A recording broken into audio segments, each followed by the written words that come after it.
কুষ্টিয়ার দৌলতপুর সীমান্তে ভারতীয় সীমান্তরক্ষী বাহিনী বিএসএফের গুলিতে শান্ত নামের এক বাংলাদেশি যুবকের মৃত্যু হয়েছে। নিহত শান্ত উপজেলার রামকৃষ্ণপুর ইউনিয়নের মোহাম্মদপুর ডাঙের পাড়া গ্রামের শিপন আলীর ছেলে।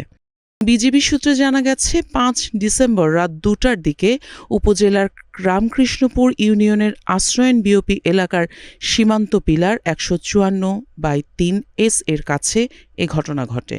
সে সময় ভারতীয় ১৪৬ বিএসএফ কোম্পানির উদয়নগর ক্যাম্প থেকে গুলি ছোড়া হলে শান্ত গুলিবিদ্ধ হন।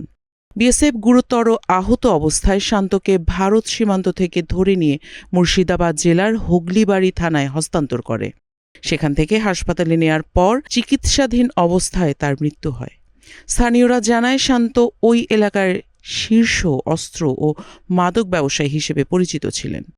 কুষ্টিয়া বিজিবির battalion commander lieutenant colonel Rashed Kamal জানান, নিহত শান্ত একজন মাদক চোরা কারবারি ছিলেন।